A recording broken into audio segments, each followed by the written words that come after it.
By now in our conversations, you have learned how deceitful you can be towards yourself and unintentionally or intentionally towards others. So I hope by now you've learned to read your actions rather than listen to the whisper of the legion or the scream of the legion of voices that are always seeking justification and preservation of the ego. Now, hopefully you've seen some of the many common pitfalls of living inside of the ego as we do these unconscious chain of reactions daily as we walk in and out of snares that we set for ourselves. The Bible is an amazing book when you know how to read it.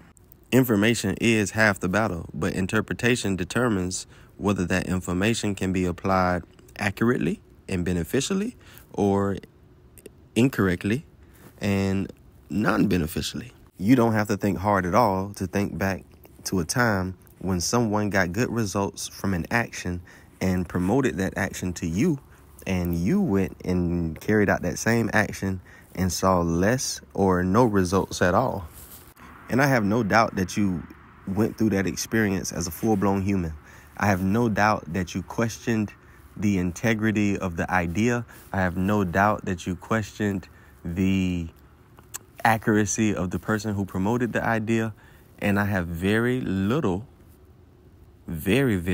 confidence that you ever questioned whether you interpreted the information that was given to you correctly and applied it correctly. We are a dangerous group of people when we get under the impression that we know something. When we think we know something, there is no convincing us otherwise. Again, you don't have to reach back into your recollection to recall a interaction with someone who you care about and love as you tried to correct the way they went about an action that you promoted, and they vehemently tried to explain to you that that's exactly what they did. But if it was exactly what they did, they would have gotten the results of the action that you promoted it if you presented the information in a way that was interpretable and accurate. But when we are convinced, it is a hard thing to undo, which is why it's so important that you closely monitor yourself so that you know who you have given influence over you to, who you have given the ability to speak into you about your identity, who you have turned over the rulership of your kingdom to. You have to know.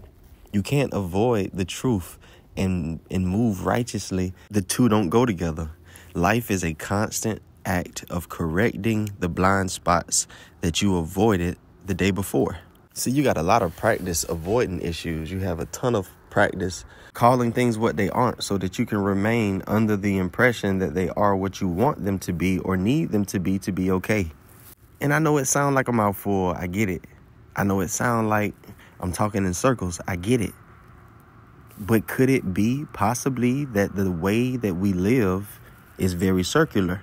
Could it be that I'm not talking in circles and I'm not mistaken? Could it possibly be that to explain the way we live, it takes talking in a circle because we live in a circle? Just like the story that we cling to from the Bible of the Israelites going around a mountain as they were trekking an 11-mile journey for 40 years.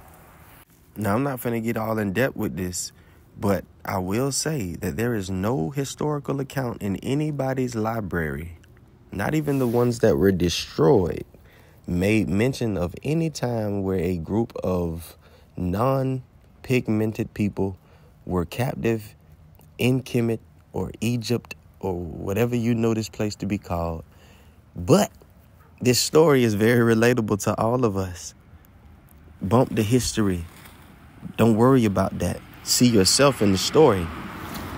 How often have you turned 3-day trips into 40-year journeys, going nowhere because you thought you knew what was best for you, and you fought against everything new that you encountered along the way, and you went to the same places over and over again, never even realizing that you were making no progress. You have to see yourself in the story. The book is a beautiful book. The story is full of stories that all point back to you. What's crazy is people avoid the Old Testament God. They want to cling to the God of grace, the God of love, the God of salvation, the God of peace.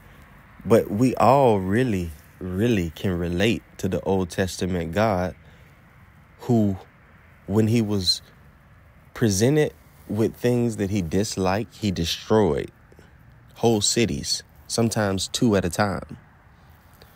And when he was presented with things that made him happy or pleased him, he blessed that situation. And that is the God that we avoid, but the God that we embrace. That's the way we promote God to be. If I'm doing godly things and I'm acting accordingly to God's will, then God will open up heaven and rain down blessings on me, especially if I'm paying 10% of my money to the church, because that's me giving it back to God or whatever. But if I'm out here sinning and I'm out here living against God's will and I'm breaking God's law, then God's hand is not over me. I'm outside of God and I am displeasing in his sight.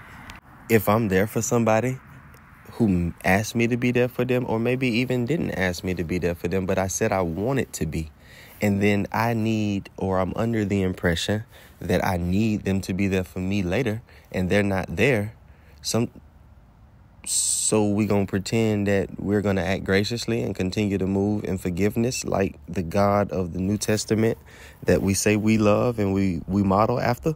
Or are we more like the Old Testament God who, when he gives an order that's not followed, turns around and destroys? I think sometimes the teaching is not the issue when it comes to the matter of I am being within all people and all people having the full extent and reach that we believe that an exterior being who lives beyond the clouds in heaven and looks down and watches our chaos and SMHs and LOLs about our circumstances, that might we add, he could easily jump in and relieve at any time because all things are under his control, this God that sits beyond the clouds, SMHing and LOLing.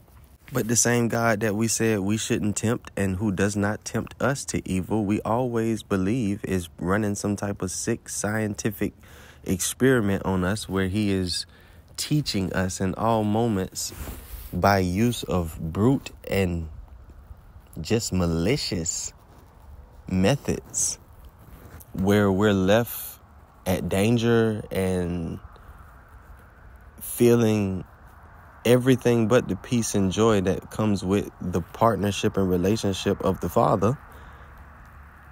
But we promote this idea that that's who God is and that's what God is doing and that's just what life is and that's how it's got to be. In all of these stories, you have to see yourself. Paul, being fully convinced that he knew what was right and what was wrong, is on a trip to go and carry out his desire to fulfill his delusional calling. And he's knocked off of his horse and he is given a new perspective through a divine moment that happens in the midst of other people, but no one can see but him. I'll step out on a limb and say if you are 8 minutes into this conversation, you have had at least one of these moments in your life that you were knocked off of your horse of delusion and you were given the opportunity to partner with truth. And sometimes we wrestle with it. What we looked at in the book, in the Bible, with the story of Paul, was a man, a being, a human who partnered with the divine moment of I am in Christ being revealed to him through himself. What we see when we look at our story is totally dependent on whether we walk in faith or walk by sight. Because if we walk by sight, then it's a guarantee that every time we've gotten knocked off of that horse, we built the definition for why we got knocked off and why it went wrong and what we did and what we needed to correct and why it was not us being in a state of delusion or us being misinformed or misinterpreting our call. It was us being on the right path and carrying it out the wrong way. So we need to change ourselves once again, going back into the illusional dressing room and changing masks and coming back out on the same mission, carrying things out the same way under the impression that everything has changed. So the next thing I want to look at tomorrow, I want us to do a word study. Is a great word that I bumped into in the Bible text that is very applicable to us today. I was wildly impressed with how ancient the document is and how well it applies to our day-to-day and solves the mystery of why we don't see the results that we imagine and why we continue to get hung up and caught up in the same pit holes. We're going to look at a word tomorrow and look at it in the context and look at what the ancient text tells us about the word. So lock in, man. Stay tuned, and maybe even tomorrow we can go visual with it.